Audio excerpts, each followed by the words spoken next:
তিনটা দলের নাম একটা হচ্ছে যে বাংলাদেশ সমাজতান্ত্রিক দল মার্ক্সবাদী, বাংলাদেশ আম জনগণ পার্টি এবং জাতীয় নাগরিক পার্টি এনসিপি।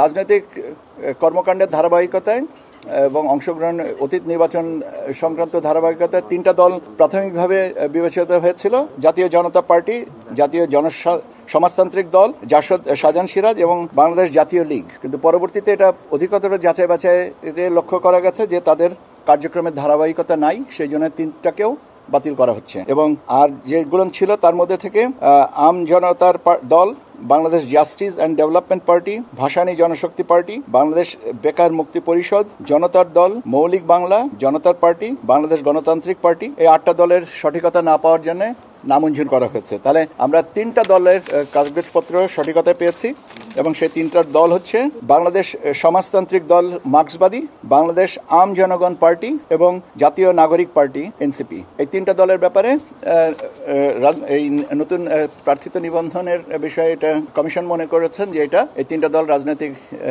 দল হিসেবে নিবন্ধন পেতে পারেন এবং তাদের ব্যাপারে আগামীকাল পত্রিকায় আমরা বিজ্ঞপ্তি দিব যাচাই বাছাইয়ের জন্য, অভিমতের জন্য, এবং 12 তারিখের ভিতরে আমরা এই অভিমতগুলোর সময়সীমা, জনসাধারণের সময়সীমা নির্ধারণ করে দিচ্ছি এবং এই নির্ধারিত সময়সীমার মধ্যে যে তথ্য পাওয়া যাবে সেটা পর্যালোচনা করে চূড়ান্ত সিদ্ধান্ত নেওয়া হবে। 3টা দলের নাম একটা হচ্ছে যে বাংলাদেশ সমাজতান্ত্রিক দল মার্ক্সবাদী, বাংলাদেশ আম জনগণ পার্টি এবং জাতীয় নাগরিক পার্টি এনসিপি।